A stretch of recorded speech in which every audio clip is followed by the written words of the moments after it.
That's make me very sad because ya harusnya dia ada di sini. Ya udah deh, yang kamu aja deh yang jadi model. Lah di situ aku langsung kaget. Sebelum hamil itu kerja sama suami sebagai stylistnya dia.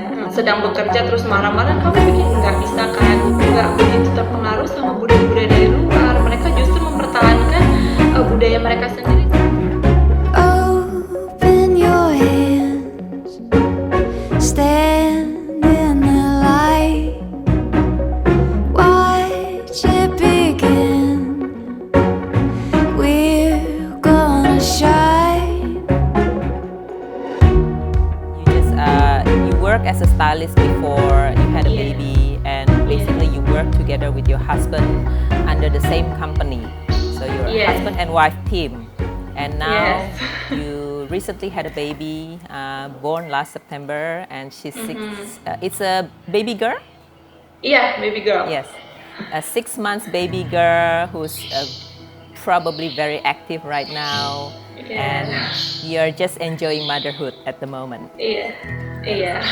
So tell me, I think you are currently separated with your husband because of this coronavirus happening, yeah?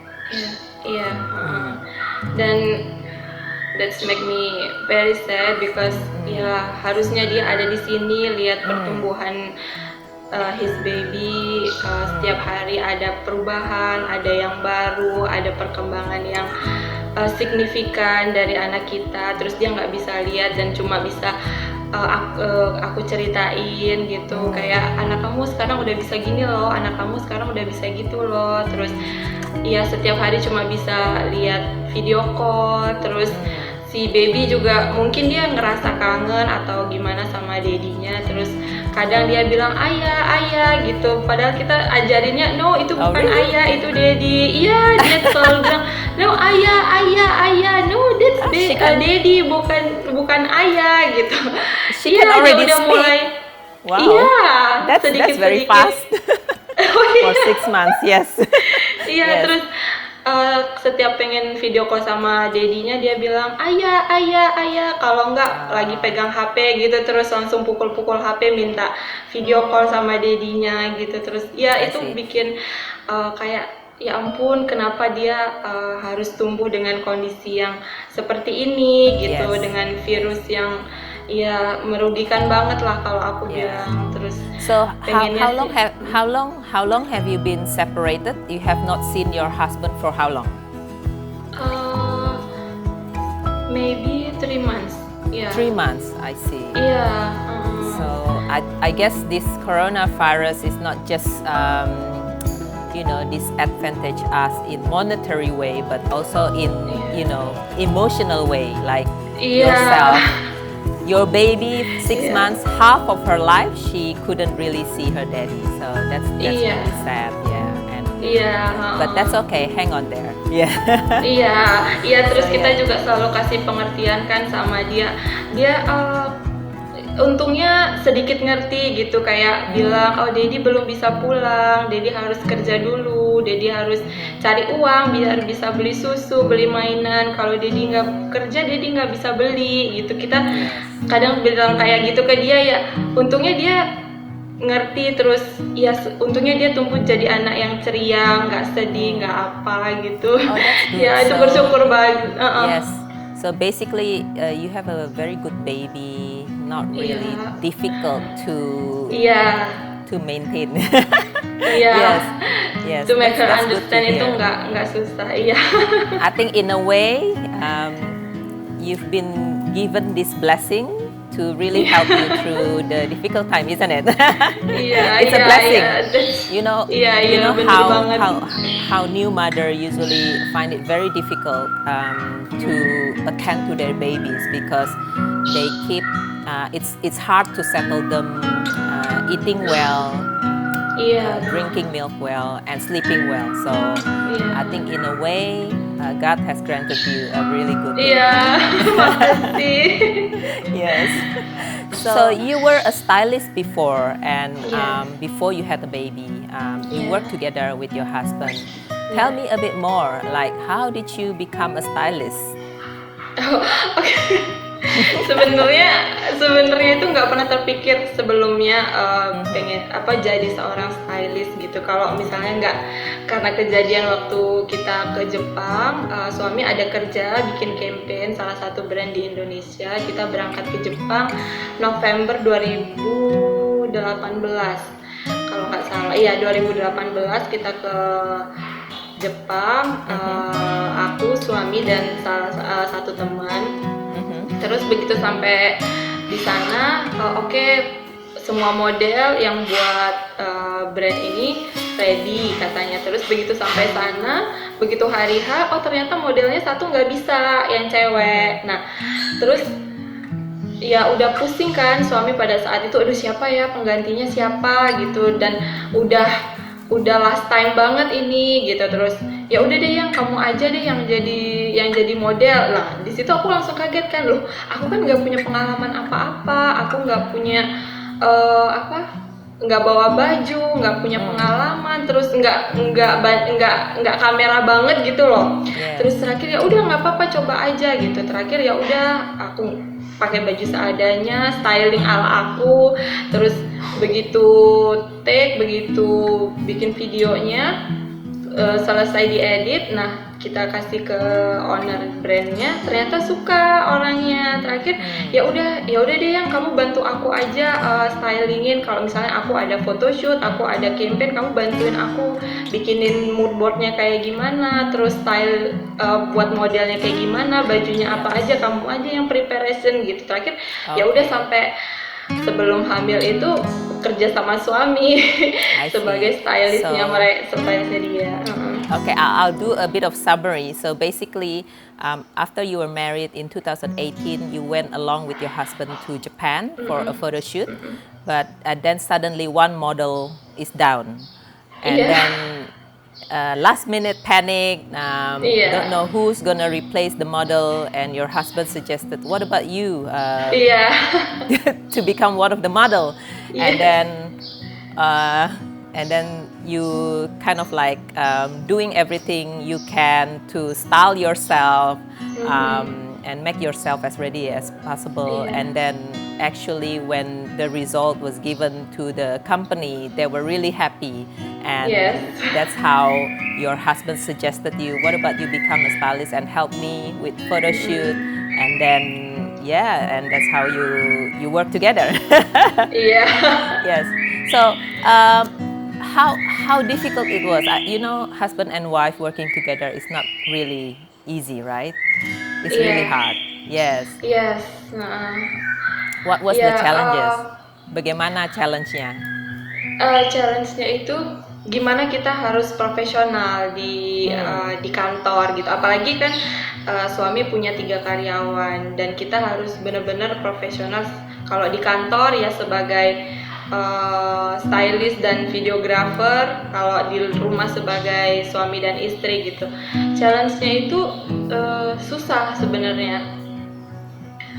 Buat buat berada di posisi dua posisi gitu.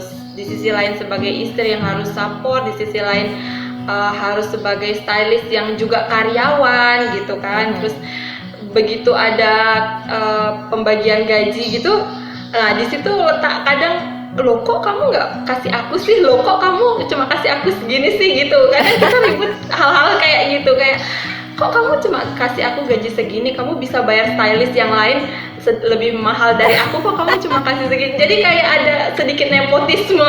Nah itu kadang kita kok di mana letak profesionalnya ya kalau kayak gini. Kadang aku bilang kayak gitu ke suami kan, ya tolong lah yang aku harus begini, harus iniin karyawanku, harus mengutamain. Ya kan aku juga karyawan kamu, seharusnya kamu gaji aku sama seperti karyawan, nggak bisa kayak gini gitu.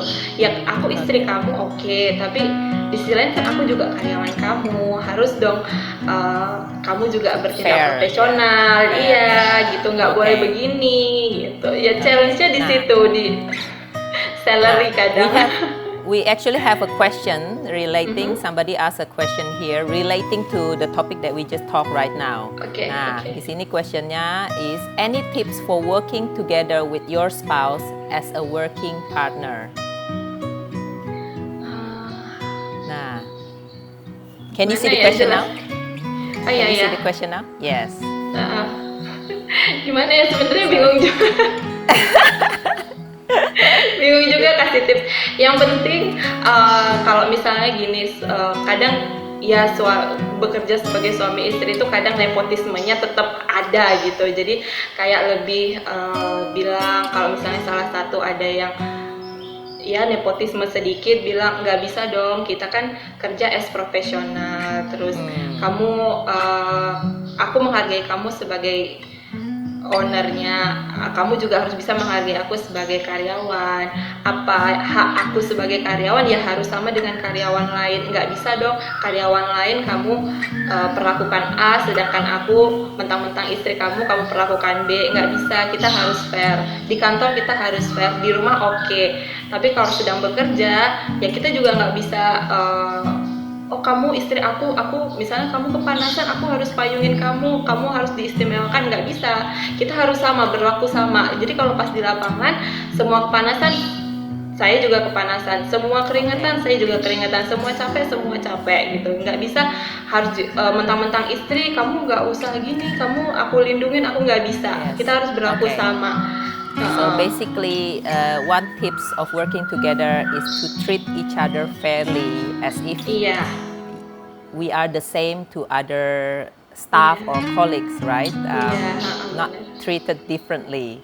But do you have to sometimes lower your ego? Like, sometimes you feel so angry because you. Iya, emang itu harus banget. Yeah, but sometimes we can't just explode. Iya, kita marah pasti pernah gitu, kesel gitu pernah. Tapi mungkin karena tipikal aku yang misalnya kalau lagi kesel sama suami diam, terus harus menyendiri dulu, tenangin diri. Nah itu kayak satu satu trik juga ketika misalnya aku lagi panas, suami lagi panas, kan kita nggak mungkin sedang bekerja terus marah-marah, kamu bikin nggak bisa kan. Kita mungkin tenangin diri masing-masing baru selesaikan di rumah atau gimana. So one of the tips is when you're angry with your husband or wife in the workplace, please calm down, calm yourself down privately, and don't take it out in front of other people. Yes. You can resolve it in a better timing, yeah? Yeah. Okay. Now, you are not exactly a Balinese, right? Yes. Yes. Can you tell me where you're from originally? Oke. Sebenarnya orang tua itu dari Pacitan di Jawa Timur. Nah, aku juga kelahiran Jawa Timur, tapi kita punya rumah itu di Solo. Jadi setiap pulang kampung itu kita ke Solo, terus ke Pacitan. Terus kenapa tinggal di Jakarta? Dulunya orang tua itu kerja di Pekanbaru 16 tahun waktu aku masih kecil sampai SMP di sana. Terus kemudian papa pindah kerja, terakhir move dari Pekanbaru ke Jakarta, dan sekarang kita di Jakarta itu udah masuk tahun ke-11. Jadi ya sebenarnya pindah-pindah gitu, tapi aslinya aku adalah orang Jawa. So you are originally, your parents Javanese, you were from Solo, your parents worked for a long time in Pekanbaru, Sumatra.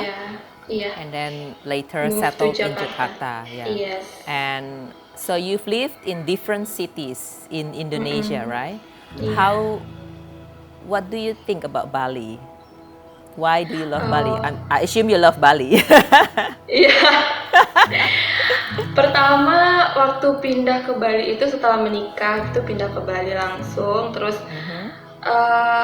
sebenarnya nggak begitu kaget karena sebelumnya juga sering bolak-balik ke Bali. Cuma kan untuk stay yang long itu belum pernah. Terus awalnya itu kayak kaget gitu. Soalnya kagetnya kan di Jakarta itu ya kita nggak ada kayak budaya yang begitu kental gitu loh. Nah begitu ke Bali loh ternyata banyak ya, maksudnya kayak sampai peringatan-peringatannya itu banyak banget, kayak hari-hari Adat. hari-hari adatnya, itu banyak banget gitu. Terus sampai kaget, sampai bilang suami, di Bali banyak banget ya yang ininya, maksudnya tradisinya tuh banyak banget, nggak kayak di Jakarta. Jakarta mah nggak ada gitu kan. Aku bisa pernah bilang gitu sama suami. Terus iya, kalau di sini itu banyak banget. Nah terus yang aku salut adalah Bali kan bisa dibilang itu pertemuan turis dari mana-mana, dari semua mancanegara kan. Nah, tapi mereka itu, maksudnya orang-orang Balinya itu tuh nggak begitu terpengaruh sama budaya-budaya dari luar. Mereka justru mempertahankan budaya mereka sendiri, sampai banyak orang yang dari luar negeri itu pada salut sama Bali, pada tahu budaya Bali loh. Kan aku kaget ya gitu, kok mereka bisa tahu gitu. Ternyata memang orang Bali itu benar-benar mempertahankan budayanya. Terus suami juga pernah ceritakan, iya orang Bali itu dari kecil udah diajarin nari Bali, udah dikenalin budaya Bali, udah maksudnya memang dipupuk budayanya itu benar-benar dipupuk gitu, nggak kayak tempat-tempat lain gitu. Yeah. Terus so basically just a little bit of summary. You were saying that even though Bali has been exposed to a lot of foreigners, tourists, expats, but they really still maintain their tradition. And you also mentioned that Bali has such a rich culture that you couldn't see in other cities like Jakarta. Thank you so much. Thank you. We'll keep in touch, yeah? Okay then. Bye for now.